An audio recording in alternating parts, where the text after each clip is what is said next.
start then. First of all, who are you and what did you say in your essay? Thank you. Good afternoon. My name is Thanigai Muthusamy. I'm from India. I'm a law student at OP Jindal University, currently in my final year. I'm really happy to be here as a part of this amazing intellectual gathering here with so many luminaries who've shared their ideas. And it's really humbling to be on a panel like this to just share a very little idea that I had, which has brought me here. My essay for this year's challenge was a mere attempt to do two things. One was to connect the reality which Peter Drucker portrayed in his book, especially Innovation and Entrepreneurship, of what sort of a society he looks at and what individuals should do to get there in terms of educating themselves, and how the education system in India, particularly the one everyone goes through and the one I went through, is not meeting that. And secondly... Not meeting that, why? Not meeting that because in terms of, I feel the underlying values do not resonate between what they're trying to achieve and what they are actually training us for. And sometimes they are out of touch with preparing us for what is out there. And when we finish and call ourselves educated and come out of the process, what we meet is completely new, and psychologically we're not prepared to take it. And Peter Drucker addressed that particular problem in education or in society, from your point of view? Right. I think both. The way he envisioned, or my understanding of the way he envisioned an entrepreneurial society is, one, a place of uncertainty. Things are constantly changing. You have nothing certain for yourself. And two, it's a time for continuous learning. There is no end to formal or informal learning whatsoever. But the way we're taught, be it in schools and sometimes in universities as well, is that you look at education as a step to employment, and once you get that education, you're done with it, and now you're looking forward to what is next. And there's a lot of frustration when expectation doesn't meet reality. So your essay set out the problem, right. Talked about Drucker's involvement with illuminating the problem, and then came up with solutions? More of a criticism than a solution. The one big lesson that I took away from Peter Drucker, if I can call this a solution at all to this problem, is, and this is literally the final line of my essay too, it is to stop doing what you're doing wrong, even if you don't have an idea what is right. And I think that's very, very important, because perpetuating the wrong is not helping get to the right. Try something new, try something different. That's ever so easy to say and pretty hard to do, because we are people of action, so we do things, don't we?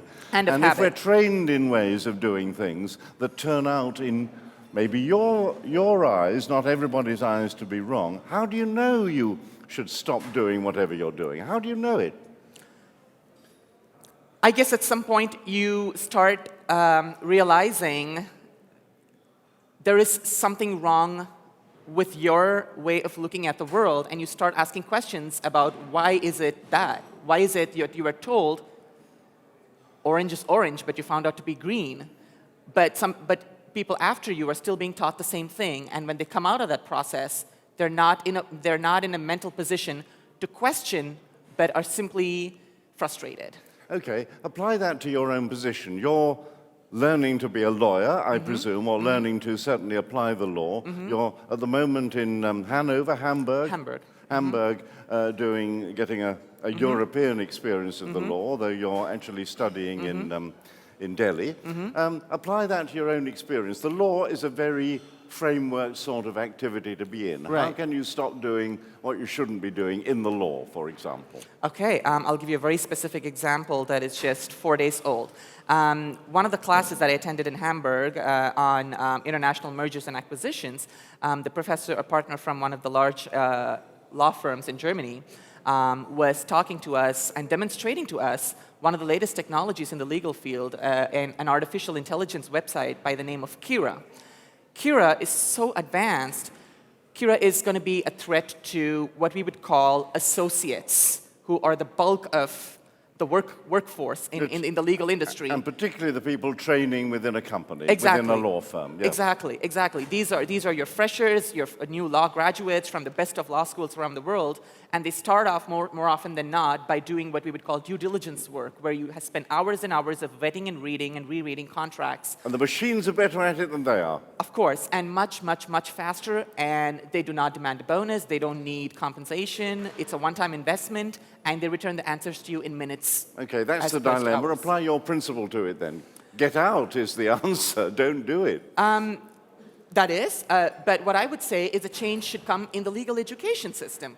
Instead of, let's say, being exposed to Kira in the final year of my education in an exchange program, what I would presume is this to be made part of the curriculum in the first year of law school and introduce students to the idea that you need to develop skills that you do not foresee, at least in the recent future, to be taken over by the upcoming and new softwares. And if your law school or your legal jurisdiction does not pay too much attention to this is going to be a sweeping change, and hundreds and thousands of people are going to be affected by it. Is that conclusion of yours, stop doing the wrong thing or the bad thing or something, a moral one?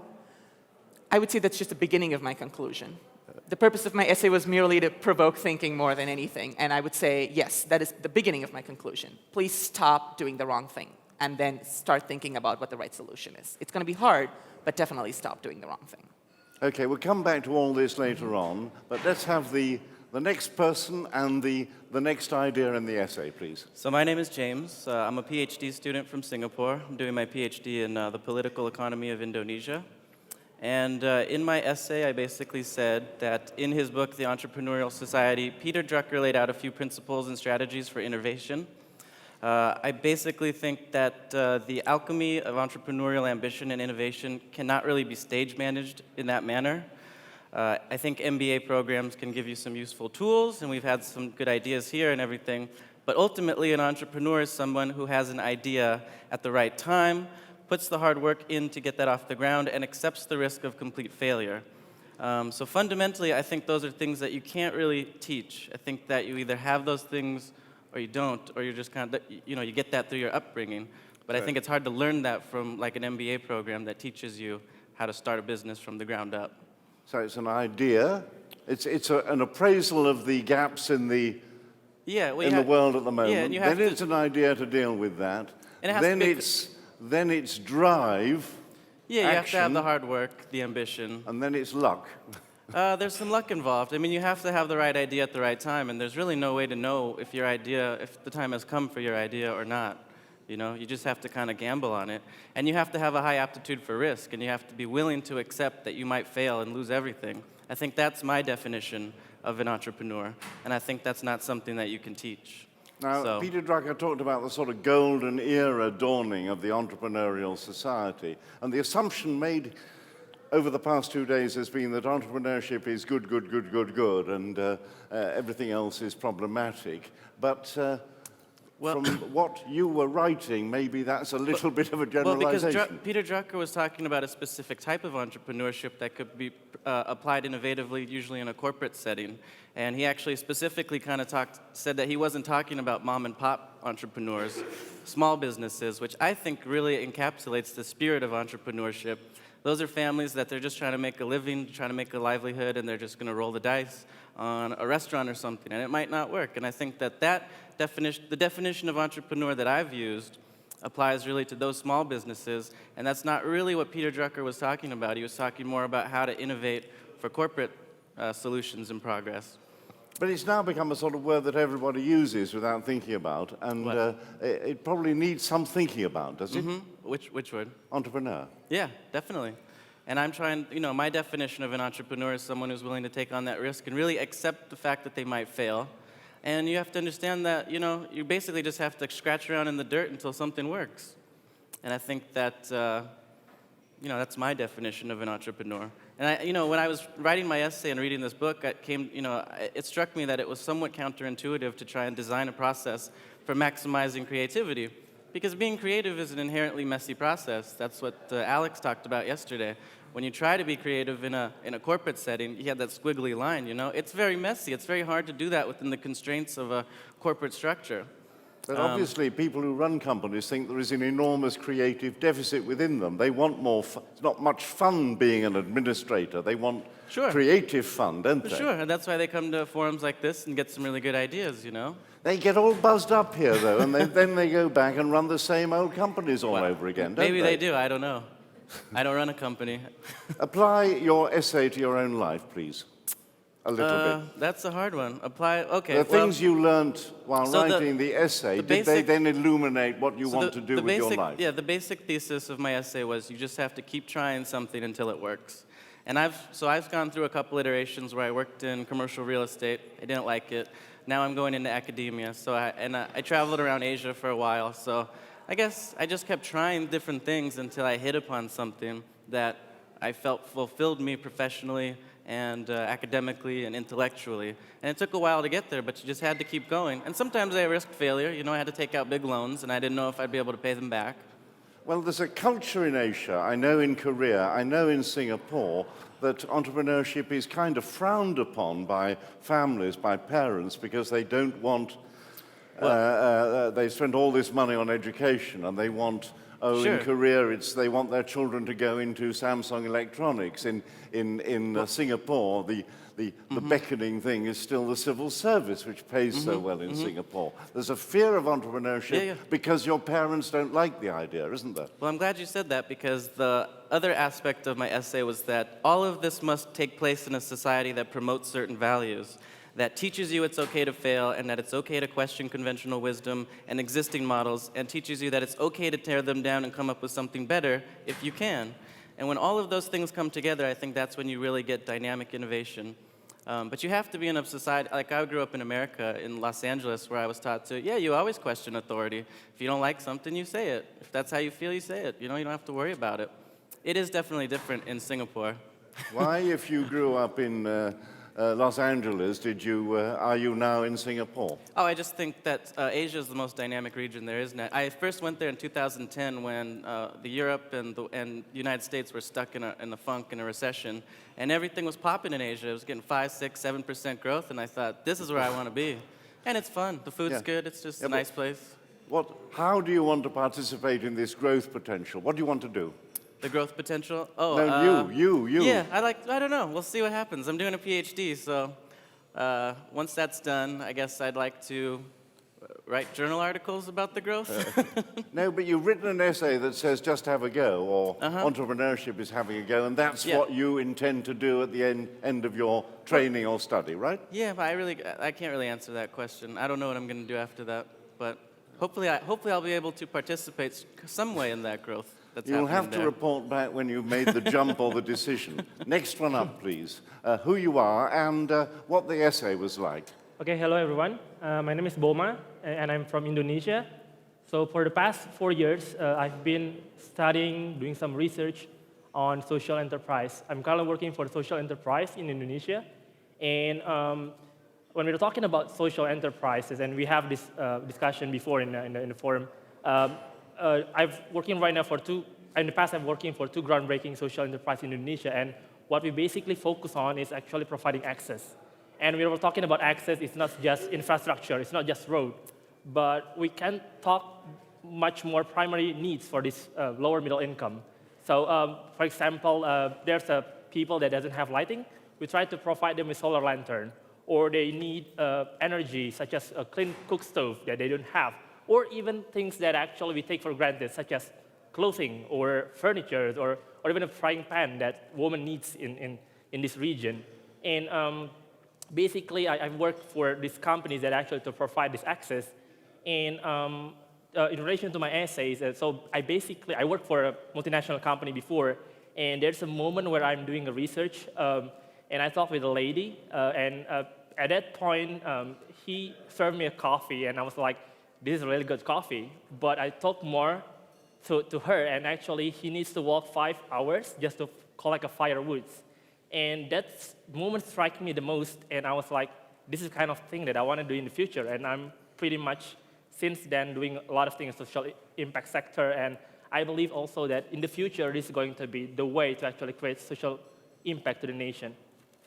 I once went to the Skoll Forum in Oxford, a gathering of mainly American entrepreneurs who fly into Oxford, England for a week of pretty much self-congratulation, actually. And they'd set me up with an interview. I didn't know who I was interviewing until I got there. And into the room walked Muhammad Yunus, the founder of Grameen Bank, the great social entrepreneur. And in also came Mo Ibrahim, who started a wireless telephone system for Africa. And there then ensued the most wonderful debate between the social entrepreneur and the man who said that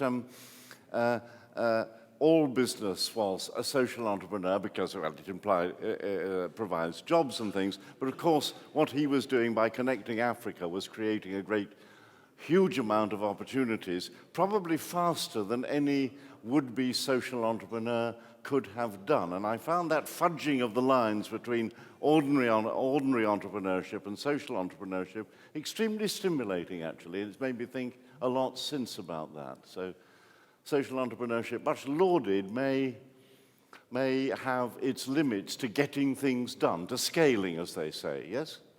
I think Sally Osberg right now, just in the previous session, mentioned that social enterprise is about aiming that specific market, the disadvantaged people. I mean, like, that is basically my definition of social enterprise as well. It's about providing access to these people that is no way public or even the private companies actually will provide. And the most important thing is about mindset, I think, because it can be easily, let's say, to sell these poor people the kind of expensive things because they're gonna pay anyway. They don't have any options. But the good social enterprises, they're gonna like giving a fair price and actually going an extra mile to actually provide the best for these people. And I think the difference is definitely in the mindset. Actually, doing a social enterprise involves an awful lot of heavy lifting, which is always my feeling of the Skull Forum. Wonderfully buzzy, terrific ideas, but these are ideas about difficult places in difficult countries where the actual physical work, let alone the mental agility required to lead, is pretty intense. And that's somehow elided when people talk about the wonderful ideas they have for social entrepreneurship. And it is still a very tough thing to do. Yes, exactly. I mean, like, going back to what Peter Drucker said, I mean, the most important thing is about create value to your customers, right? And talking about these lower middle income people, creating value to them, I can say it's much harder. I mean, I can sell frying pan easily, open the store here in Vienna, and people are gonna come to my store. But that's not the case for these lower middle income people. They live in remote locations, sometimes takes 3 hours just using motorcycles. So basically, these companies have to do extra mile, and it's more complex. So in the end, it's about mindset. Are we want to help these people? I want to go do extra mile. Let's separate the enterprise and the social enterprise. As he got older, Peter Drucker became more and more interested in not-for-profits, particularly in healthcare. And when I took him out for lunch on one memorable morning, we talked a lot about healthcare because he articulated quite a lot of his later organizational ideas around the responsibilities of people providing healthcare and the structures needed for them. So social entrepreneurship was very high in his mind at that stage anyway. Yeah. I think Peter Drucker mentioned it in some of his books I saw about social enterprises, but I kind of tried to change the definition because Peter Drucker mentioned social enterprises. It's just for the people who is like working for companies and then they wanted to make second careers when they're 40 years old, let's say, or 50 years old. And I was like, okay, I want to do something after my working. But actually, I see the trends right now, like people at my age, even younger, they actually want to go straight. I want to go create impact from the get-go. They want like, I want to work for social enterprises, even they are right now still young. So I think there's a shift between the kind of social enterprise that Peter Drucker mentioned and the kind of things that I see right now, especially to my colleagues right now. They really like craving, I want to create impact right now, and it's just not about money, I think. And it's motivating to be a social entrepreneur, is it? Yeah, exactly. As motivating as making a lot of money out of a conventional business? Sorry? As motivating as being a conventional entrepreneur? Honestly, yes, because we can see, I mean, again, from the eyes of the lady that I talked, once you say that you want to provide something that she cannot get otherwise, I can see it in her eyes, and we make something. We create an impact and it's very tangible impact. I mean, it's not just it's just solely about money, but also creating values that these people can get straight away. Okay, last one, please. You are. Hello, everyone. I am Milena Milicevic from Serbia. The topic of my essay was In the Time Machine with Peter Drucker and fellow millennial entrepreneurs. So a very mechanistic view of things, was it? Yeah, we're living in the age of robots, artificial intelligence, so I actually took us all to a time machine. And in order to elaborate on the topic of my essay, what I did, I would like to ask audience to participate, of course, you, Peter, and fellow discussants. So how many of you know at least one millennial person, so people our age, who are remarkably talented, but don't get to go ahead in their career as much as they would like to? What do I mean by that? Maybe they are entrepreneurs, want to be entrepreneurs in a big system, or maybe they don't get the training they think they deserve. Okay? So how many would say to know at least one person like that? Yeah, thank you. More than half. More than half, yeah. So the topic of my essay was dedicated to many people, which you know as well, who live in my region and other countries of Europe. I get to work in higher education as a university lecturer in Belgrade, and now I'm getting more corporate experience in one company for IoT, Internet of Things, connecting your fridge and your phone, joking, creating smart solutions actually for cities and for agribusiness. And what I get to learn and what I incorporated in the essay is that so many parallels we can draw between the time we live in now and the time of Peter Drucker. And I actually, in the essay, took people, readers, through 3 moments in Peter Drucker's biography that all of us can live now. One of them is living in the period of turmoil, when he decided to emigrate first to London, Frankfurt, and then to the US. This is what happened to so many people, the generation of my parents in former Yugoslavia, only 25 years ago. And now things are different. But also, now we have the generation of people, young people from the Middle East and other parts of that region who are emigrating. The second moment I touched upon was figuring out how to use that adversity to create something. In my region, we look at entrepreneurship as it's too risky. You don't want to do that. Your parents would like you to have a steady job. But at the same time, you're doomed if you don't try. If you're an entrepreneur, if you think like that, if you want to make a difference, there's plenty of things you can do. It's hard, but the desire to create something overcomes all the costs, all the risks. And the third segment I touched upon, and in Peter Drucker's career, we see that as he was shifting his career from consultancy, teaching new generations of thinkers and managers, and as one of the most beloved professors in the history of management. And the third point I touched upon was figuring out that everything is going to be okay. My generation, that's why I ask you to raise the hand. I would like you to tell those people, your friends and also yourself if you're a millennial, that everything's going to be okay because we need a bit more time.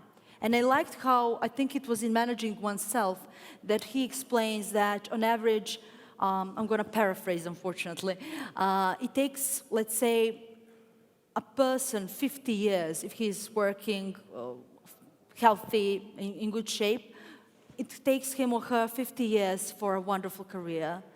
And you gotta be kind of in your late 20s figuring out what you wanna do. Are you gonna go into research? Are you gonna go to corporate job? Maybe start your own business? And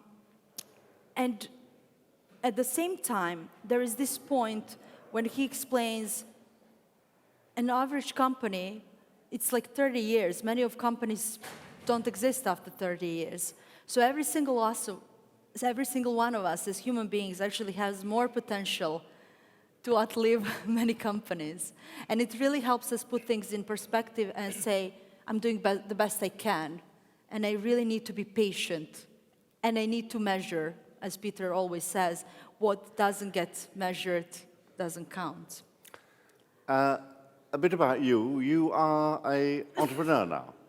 I am to a certain extent. I like, at this point of my life, I like to define myself as someone who has entrepreneurial tendencies. I'm going to explain what does that mean. I'm not running my own enterprise full-time. As I'm in the economy as it is, it would be too risky to really do one thing. So I'm creating several income streams and combining several passions.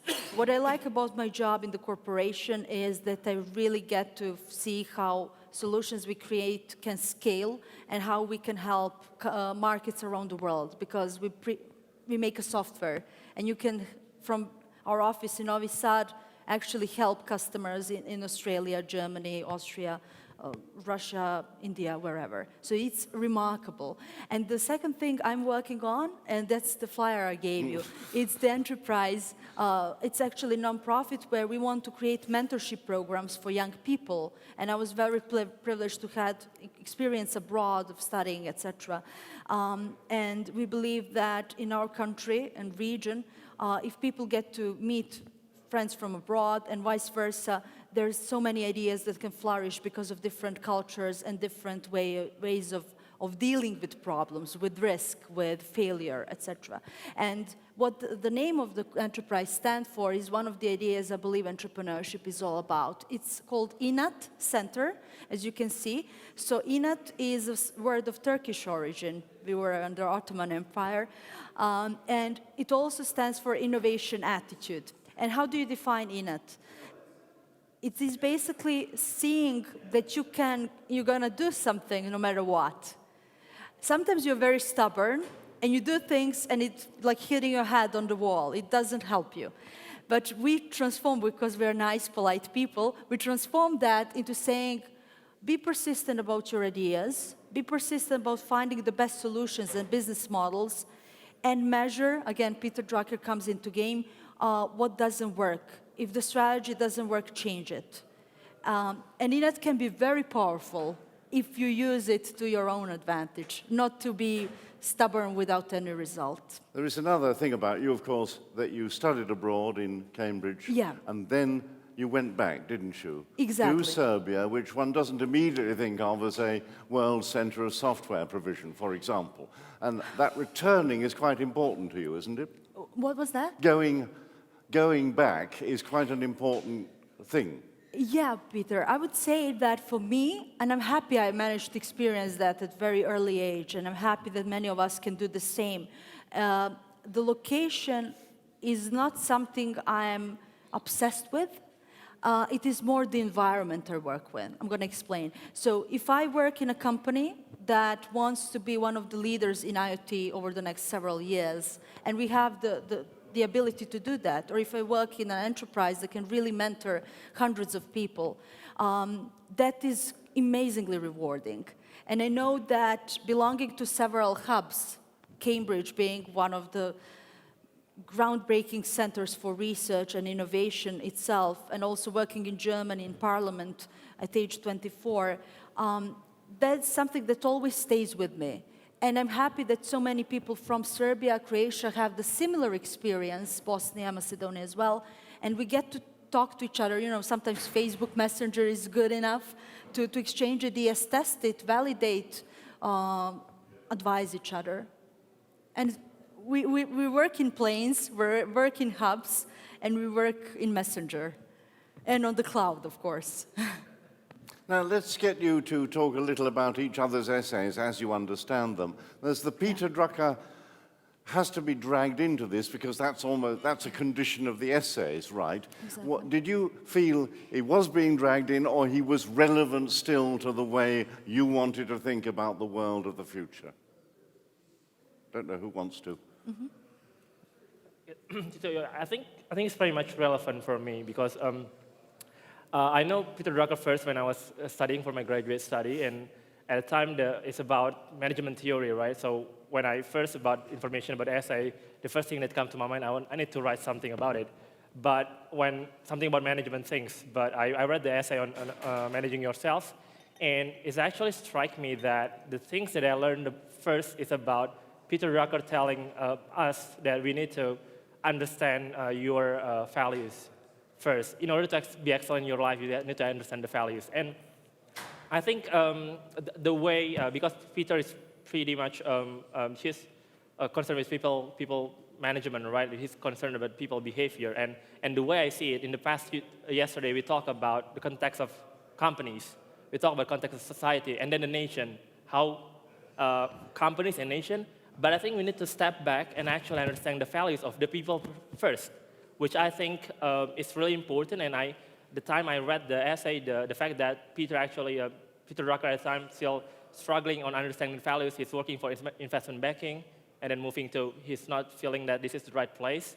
And then I think to understand the values of oneself in order to create the purpose and to actually expand it into greater companies and in a nation is actually a step that is still relevant for me. What do you think about their essays then?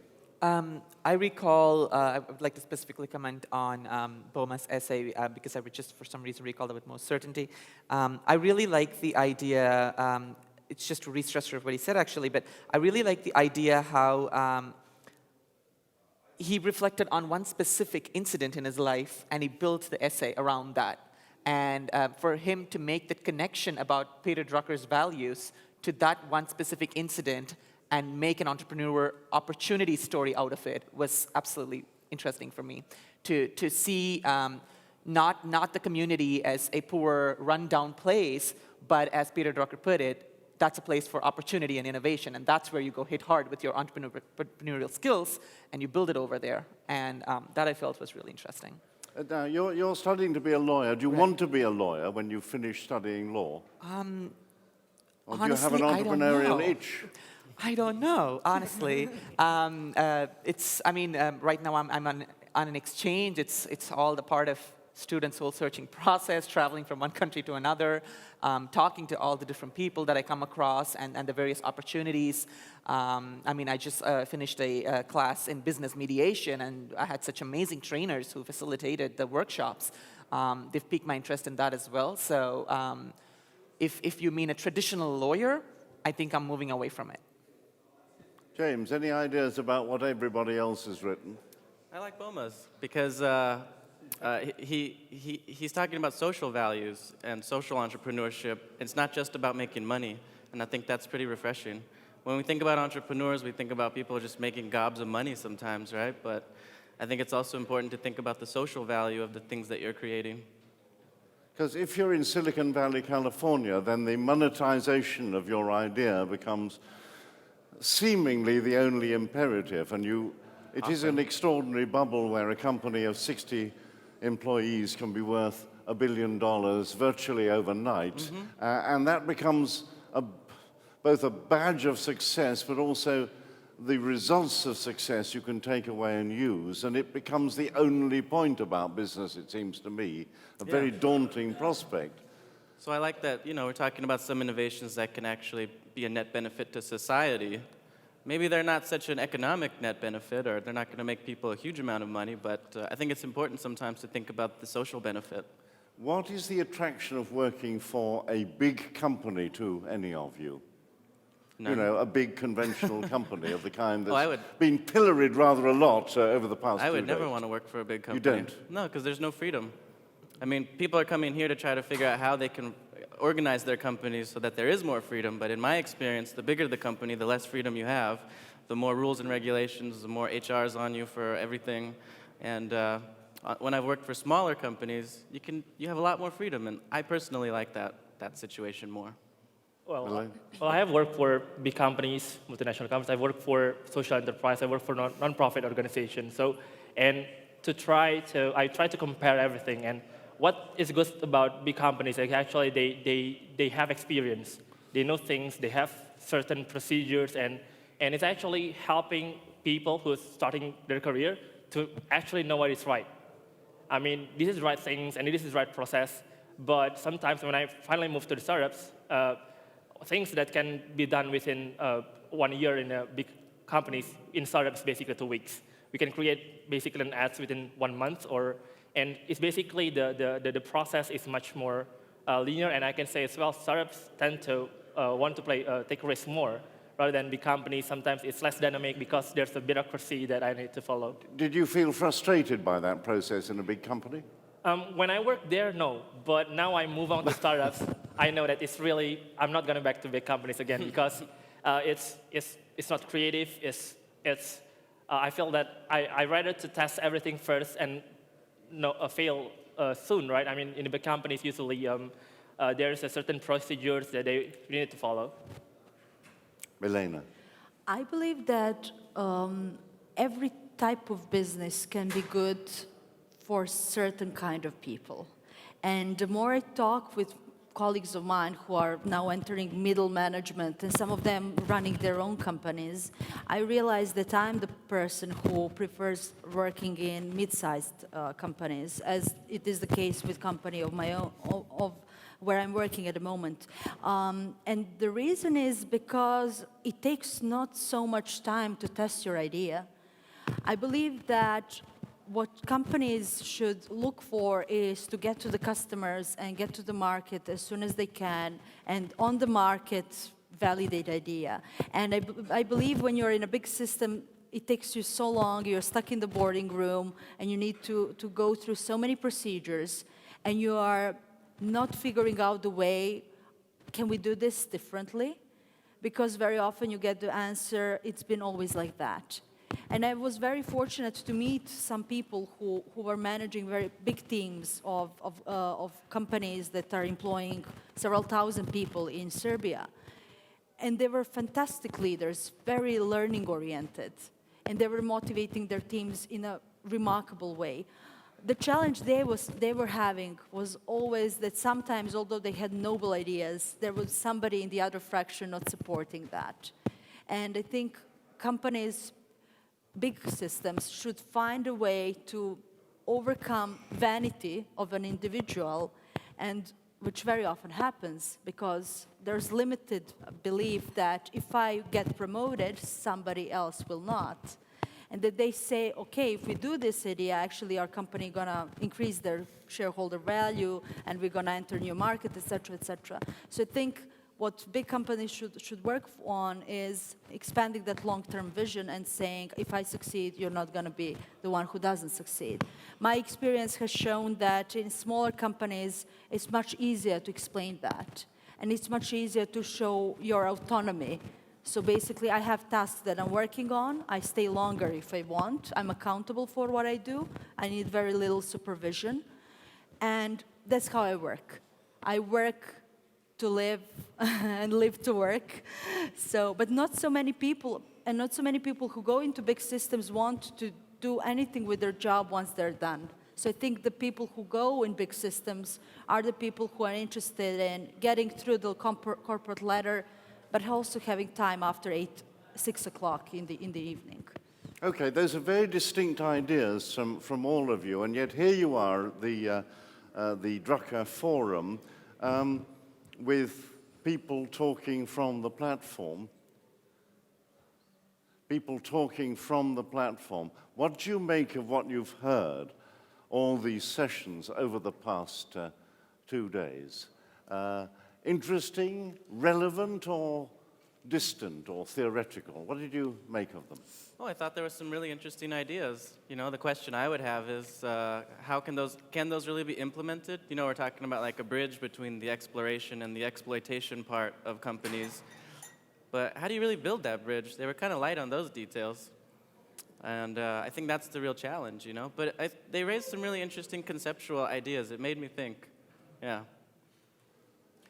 Some arguments and some points raised were, I felt they just resonated well with me, simply because I felt, at least in some parts, I've understood Peter Drucker well, or at least entrepreneurship in bits and pieces very well.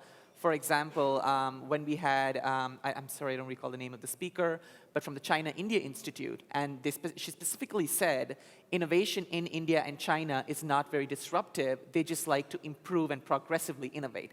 And that is precisely the kind of limitation that I'm trying to address in my essay, because it is not equipping you to go out there and put yourself out there and be vulnerable.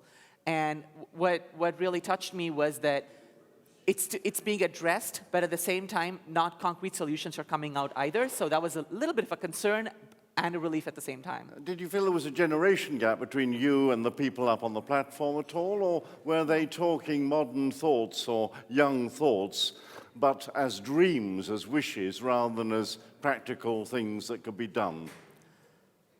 Personally, I felt, at least with some speakers, they knew exactly what's going on. They know what is the right and the wrong that's going on towards building a better entrepreneurial society, and where exactly we are. But I felt not many solutions seem to be out there to how to move forward from here and how to kind of infuse in society a panacea to whatever problems we have in terms of becoming more entrepreneurial. And then we had this quite keen debate on the role of the state in encouraging entrepreneurship. What did you make of that? When it comes to the panel about the Yeah, state, yeah. I could relate to that panel quite a lot because of Serbia and the entire region of Your Western voice Balkans. has come back, yeah. Yeah.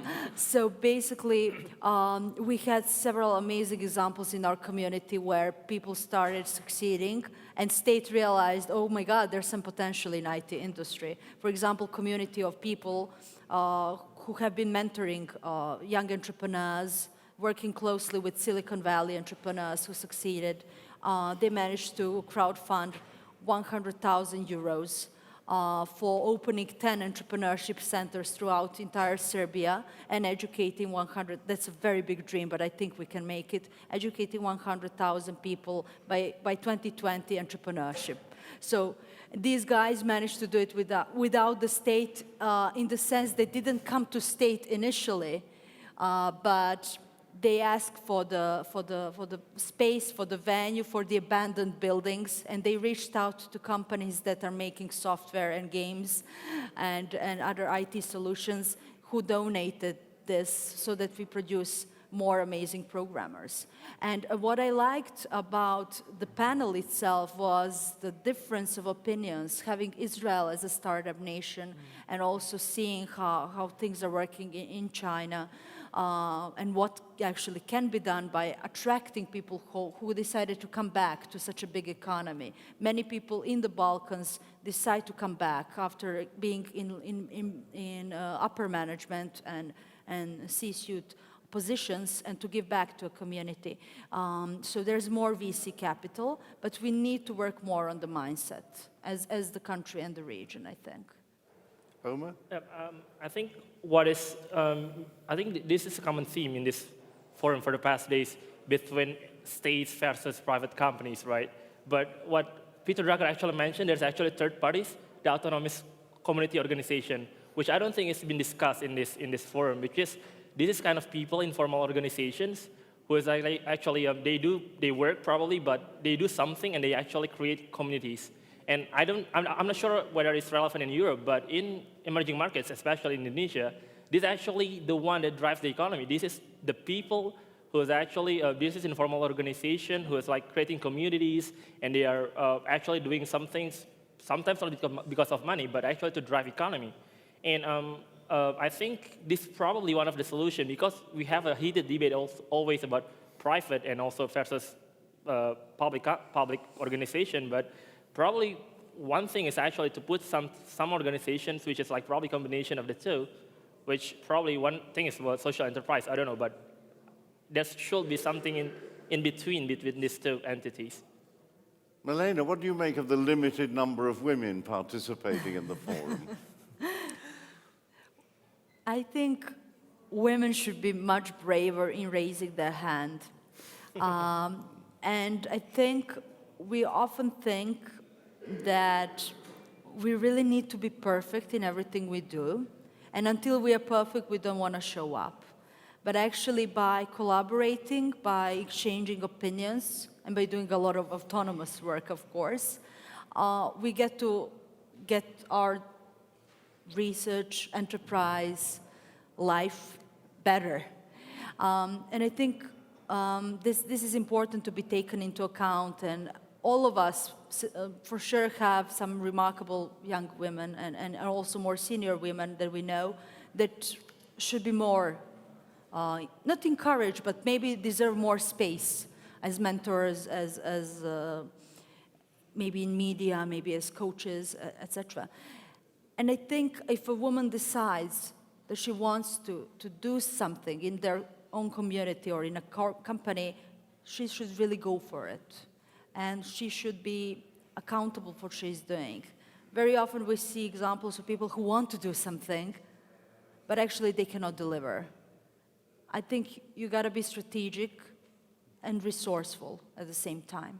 That's been a message from one or two speakers here for as a general sort of corporate or personal plan. Just go for it, which comes back to what we've also heard here. But it's emerged, hasn't it, at the end of all this discussion, Very just true. go for it became Very true. the takeaway, as it's Yeah. now called. Yeah, yeah. Because while it's in our head, it gets so confusing and messy. And I talk to you, or somebody else, and I get more clarity to go to the next milestone. Okay, any questions from the floor? I hope there are. Yes, there are. Let's have a microphone. I'm not tied down, am I? Say who you are, and then... and I'm not supposed to stand in line with the things, so I better get out of that. Yeah, you are. Thank you, everyone. My name is Gregory Daniels. I'm a Drucker Challenge alumnus. So I want to ask a question about feeling, which may be not quite the topic of this forum, although there's definitely been elements of that in the last couple of days.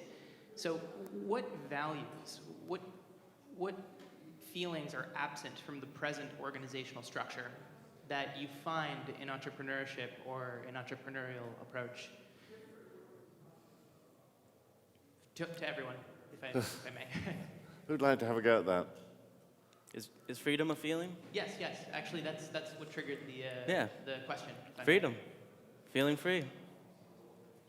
Contribution. Yeah, I think it's about impact. I think it's contribution is impact.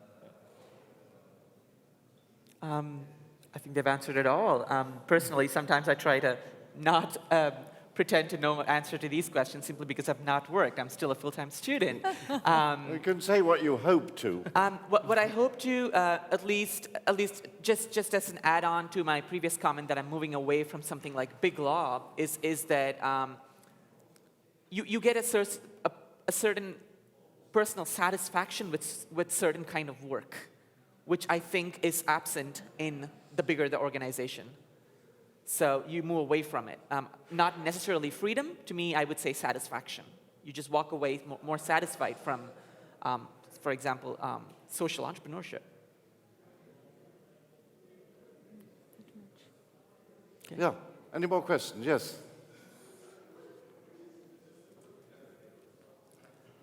Hi, I'm Laura Jane. I'm also a fellow Drucker Challenge finalist from this year. My question, seeing as there was such a big reaction against working for a large organisation from the panel, do you think there is still a role for large organisations in the digital age? Do you think there's still a place for them, or are they becoming obsolete? I mentioned at the beginning that actually large organizations are incredibly important. It's just that they attract different kind of people. And we all choose to make out of our lives what we want. That's why I recommend to all of you, if you haven't had the chance to read Managing Oneself of Peter Drucker. They are big organizations built economy worldwide, from steel, cars, infrastructure, everything we can think of. From the age of Henry Ford, Nikola Tesla, Mikhail Pupin, to the age of Steve Jobs. First computers with IBM, right? And then the age of Steve Jobs and more agile organizations.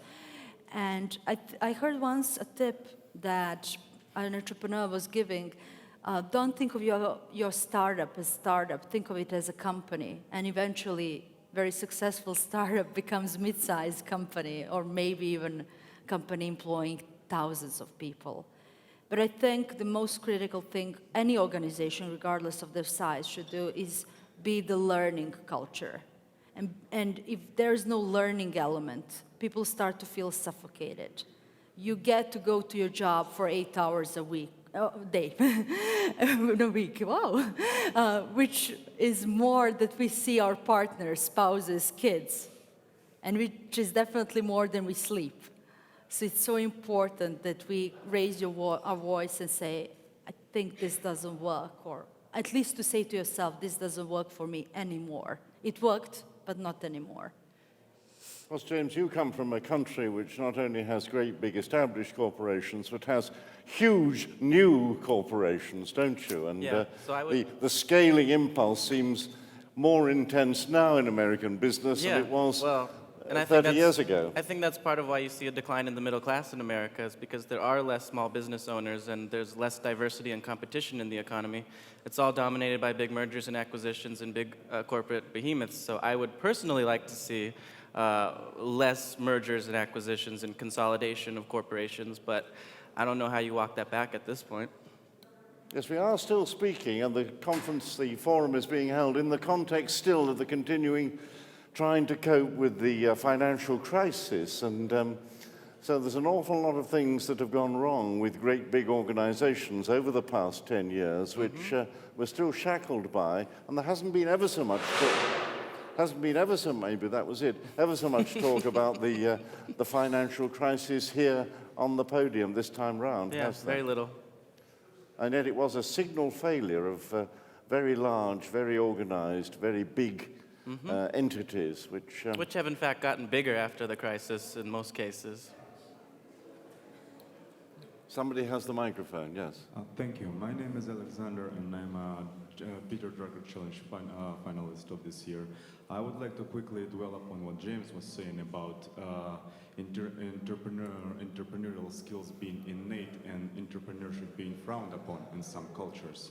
I have been living in Japan for the last 5 years, living and working, and Japan is a very good example of risk aversion towards entrepreneurship, which is ironic, given that Japan's post-war economy was basically created by the companies created by entrepreneurs. However, the recent poll of the Japanese youth revealed that 60 to 70% of people want to work for large corporations and do not want to create their own company or engage in entrepreneurship in any way. Another problem is so-called inward-looking trend among Japanese young people. That means when they don't want to go out of Japan, they don't want to go overseas, and they don't want to learn from the world because they perceive the outside world as unsafe. So my question is, in the entrepreneurial society can grow, assuming that there is a fairly large percent of entrepreneurially minded people with innate entrepreneurial skills, but in the society where 70% of people are risk averse and not entrepreneurially minded, so to speak, how do we encourage the growth of entrepreneurial society? Should it be a government initiative? Should it be a grassroots initiative? Or should we just leave it alone and let it be? I think this is a terribly important question because many, many countries are facing, well, a declining population, which is part of the Japan story in a very vivid way, and psychologically maybe having a big impact on that risk aversion, which has probably always been there because of the jobs for life in large companies. Now a caricature in Japan, but nevertheless something your parents aspired to and you still do. Any comments on this? I think it's a very important question. May I take this one? Yes, yeah. Yes, I'm really happy that you used the word risk aversion because I don't want to pretend like I have a concrete solution, but something more than merely giving an abstract answer would be catch them young. That's what I would say. It is that in these societies, when you grow up, India is very similar to it. There is a lot of aversion to risk, stability, raising a family, getting settled down in life. These are values taught by people around us from very young age. And absolutely, I think the government has a huge role in it. And I think the reformation starts very, very early in the education system. Catch them when they're 5, 6, 7, and then teach them that failing is okay, and perhaps teach them to structure their failing in such a way that every time you get up, you learn something, instead of perhaps shaming or putting you down or getting your self-esteem and self-worth wound around it. It's much better to intervene in a way that you walk out of every failure a better person, and that definitely, that doesn't reduce the chances of risk, but at least kills risk aversion, because you know you're getting stronger when you come out of it. Yes, but educate, you say, but what about family imprinting? In South Korea, mum and pop have had 3 jobs to put you through university on their borrowing on their 10-year mortgages, and you get to Seoul University, and then you announce you're going to be I'd like to be an entrepreneur, and all hell breaks loose in the family. Those parental pressures get there before the education ones do, you see. Perhaps the answer lies in restructuring the way education is funded. Mom and dad could have worked so many jobs, but if they still had the money lying home, they wouldn't be probably so averse towards it. But I'm sure, take for example in India, a significant chunk, up to even 10% in some households, goes into these extra tuition classes over and beyond your regular classes during the day. And that is a huge amount of money for a lot of middle-class families. And that is exactly why these students aspire to get into big firms and big companies where you draw a bigger paycheck. But there is this assumption made, I think, here and in other places that everybody wants to be an entrepreneur, or if you aren't an entrepreneur, you've failed in life in some way, and that ain't necessarily true, is it? From my own experience, I can tell it would be a bit ridiculous to start a company, to quit your job and start your company working full-time. It is much more wise to, if you're really desperate about starting a company, if you really have an idea that will change lives of millions of people, to start working on your idea on weekends and after your working hours. And when I talk to some of my students about that, and some of my colleagues, they're like, yeah, but I really cannot do that. And the reason why they cannot do that is because they really haven't decided to become entrepreneurs. So they believe that quitting the job they don't maybe like or maybe not be happy with is a solution. But what happens the day after you quit your job and you don't have the income next month? It's a completely different story if you have been working on your idea from 8 o'clock in the afternoon till, I don't know, midnight or on weekends, and you have some traction and you prioritize your time and you say, I'm going to talk to these people, I'm going to test it, and over the next 6 months you achieve something. So I think we very get delusional about entrepreneurship. And the people I know who are entrepreneurs, they really live it. They never shut down. I mean, they have times when they rest, but they're so obsessed with creating something that they can never fit 9-to-5 job. But if there's a natural culture and aversion to that kind of thing, how do you address it? How do you change it? Sure. If it's, then I think there should be way, either through education or through assessment or through personal learning, that you realize what is that you actually want as an individual, what is something that is the culture telling you, what is something that mom tells you and dad, because there are so many voices in our head sometimes, and we don't get to learn what it is all about. But your entrepreneurial drive is a bit personal, isn't it? A bit family, isn't it? In my family, a father as a dentist was an entrepreneur, and my grandparents who lived on the land were entrepreneurs. And it's interesting in Serbia because in entire Balkans, we associate entrepreneurship with, it was some like bad thing that was happening in the 90s with war and difficulties in markets. Now it is becoming more modern and more desirable because you have IT geniuses who created the companies, the best football game on Facebook, Nordeus, or one company being sold to GoDaddy, like, and things like that made entrepreneurship more fashionable. But I think we need to educate students. I do that through my own way of doing it through courses, that you gotta try it, but you gotta be very realistic. Are you really putting in work? Or you're just saying, I'm gonna do this? James, in Singapore, I know there was great familial opposition to the idea of becoming an entrepreneur a few years ago. Yeah.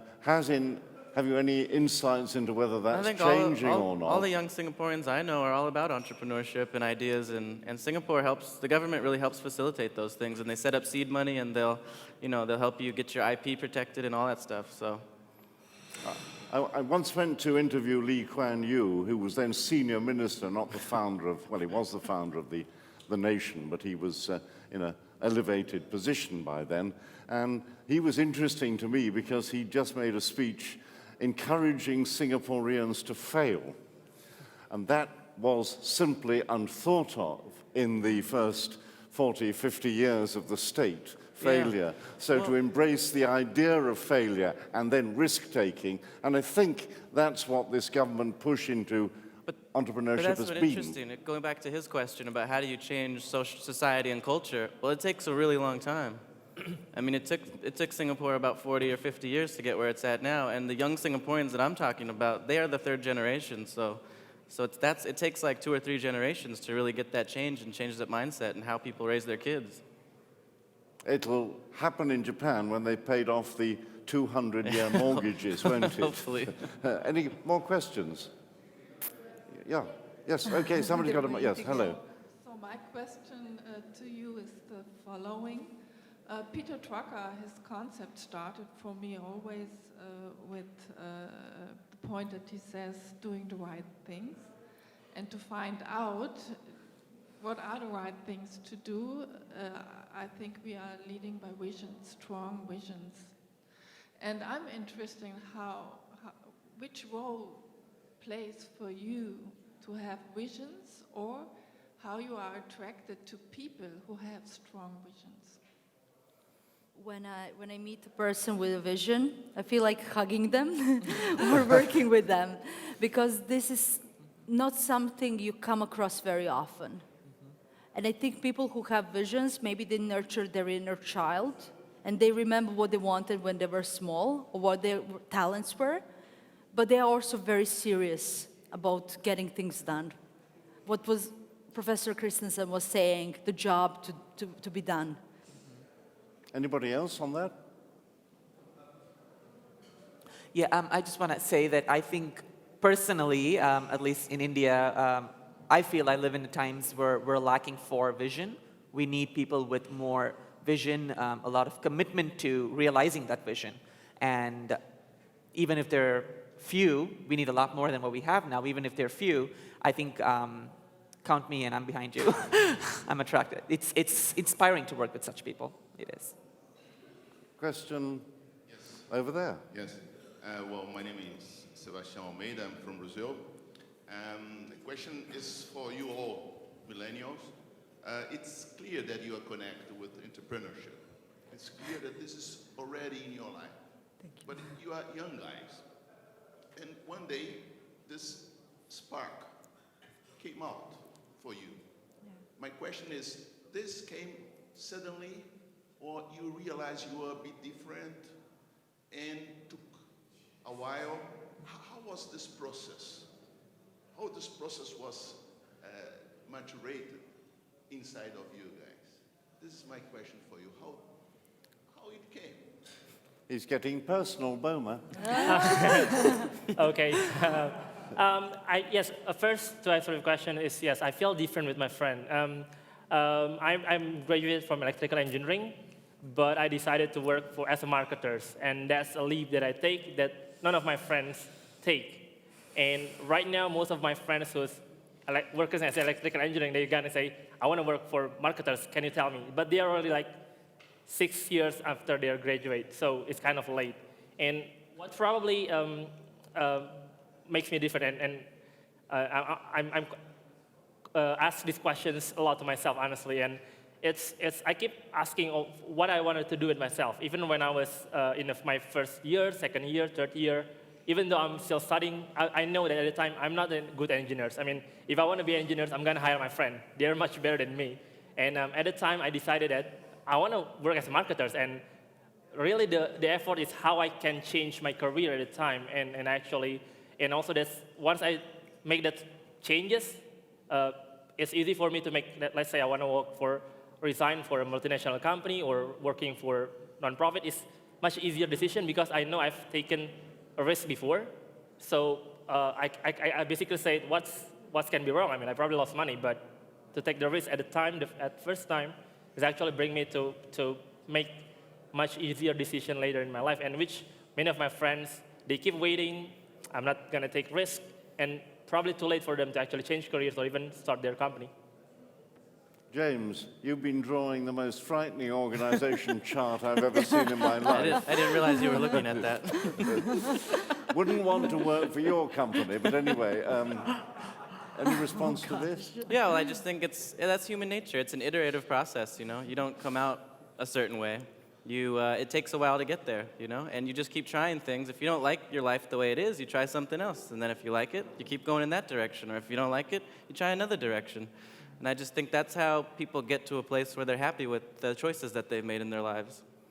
You know, you just got to keep trying stuff until it works. That's my personal philosophy. Thanigai. Yeah, for me, it's a process to answer your question. I don't think it's you wake up one morning or over a week, you just get it like that. No. It definitely involved a lot of asking questions to yourself, introspection, reading. I'm not the best reader, but definitely I've had bouts of urge to read copious amount of books, including Peter Drucker's. And at some point, personally, I felt the system around me has been lying to me, and that they're not preparing me for the right thing. It could be the education, the way society is structured, and there's a good amount of frustration, both with the things around you and ultimately with yourself. But this idea to engage and to probably look at the world differently is just an attempt at starting to fix yourself. You're quite interesting people. You're obviously ambitious because you've entered and been successful in this competition. So you're singled out as being ambitious people. But it's still quite difficult to work out as listeners what you're ambitious for. Have a go, you keep saying, or something like that. Me? Yeah, well, no, everybody, I think. Specifically what I want to do? I want to work for a development bank helping underwrite loans for infrastructure development in Southeast Asia. So that is actually where my specific ambition lies. I basically want to continue what I'm doing right now, working for social enterprises, basically. Milena, answer to the question, please. I'm mostly ambitious about making impact through my work. And at this moment, it manifests itself in 3 ways. One of them is education and mentorship, and also peer-to-peer mentorship. I had several opportunities when I helped my beloved ones, friends and also associates, figure out their way out of some career and different challenges. So that kind of humanistic contribution to the lives of other people is one thing I'm ambitious for, fine-tuning my craft. And second thing I'm ambitious for is to continue my career in IT world, because as I was mentioning at the beginning, it is amazing how with technology, if we know how to use it properly, and if we know how to embed our talents into that and talk to our customers, we get to work worldwide. And that question about the light bulb moment for you? It happened through many iterations. In 2012, I remember I was finishing one class with a friend from Russia in Cambridge, and she told me, "I think you should be an entrepreneur." And I felt as if she insulted me. Why? Because she said it in that way, as if I was not a person that it's not easy to collaborate, but somebody who wants to do things her own way. And that's something that sometimes in organizations people want to kind of channel. And I learned through years that all the energy I have and all the search for learning, I'm constantly thirsty for learning, is something I just need to focus. And now I'm more precise what I really want. And I think it's a natural process for many of us in this room. You get said so many times that you have so much energy, that you motivated somebody, and it becomes, yeah, right, okay. And you realize, oh my God, that's something I really have. Maybe I should really work with that. That's not something that so many people do. One more question. The lady in red. Yes. One of the themes that came out from all of you is a real sense of social purpose in what you want to do. Are you simply being young, naive, and idealistic, and one day you'll grow up? No. James. Yeah, probably. I hope not. If I'm sorry if this is insulting, but if becoming some of the adults whom I see around me is what growing up means, I don't ever want to grow up. I don't want to grow up. I'm happy being me. Boma. I would say, no, I mean, I'm not that idealistic in terms of I need money. I mean, I'm not gonna lie that it's not social. I'm pro bonus or anything. Like, there's one question to my friend is like, you doing city social? Do you get paid? I was like, yeah, of course I get paid, but there's another layers in terms that you mentioned. We want to create impact. I think there's the similarities I think that I see in my friends. Like, we want to change the society and want to do something about it. And I don't think, of course, like Milena said, like just going blindly creating your companies, it's not the right thing. We have to like fulfill our basic need first, and then let's see whether we can actually do more about it. That's the way I approach my life, and yes. I'm very privileged to be surrounded by many people who feel like me. It's almost like a bubble. And I realized that the challenges of unemployment and being afraid for mortgage, for pension, for things grown-up people do, throughout Europe really made us grow up. Another reason why I feel very grown up is that I had the war experience when I was 4, which was happening not in Serbia but in neighboring countries. So my mom was giving birth to my brother, and several hundred kilometers away, some other women needed to leave their houses. Another war happened when I was 11. So I really learned to appreciate life and to appreciate working with limited resources. And I think that all of us have that kind of experience when you really wanted to do something and it was so terribly difficult because you lacked this, you lacked that, there was nobody believing, there was no money, etc. And somehow you find your way.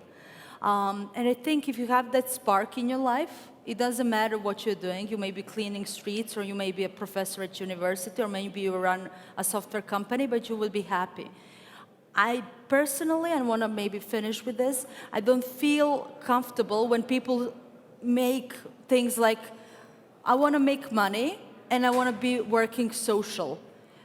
All of the successful people I met, I was lucky again, maybe, in that sense, who are VCs, who had their companies, sold them. They always said that they were most happy, they were happiest when they made something that they mentored people, they helped more people achieve the same. And I think you end up making a lot of money, becoming financially free, when you impact so many people. The thing how you do that is not by exploiting other people, which we had in so many periods of history, colonial times, even 21st century capitalism discussions we had at the forum, how it works, how it doesn't. But if you create an app that can serve 1 million people, probably you're gonna end up financially free in a way. Thank you, panel. Thank you very much, audience, for all the questions. Thank you. Goodbye from the optimists.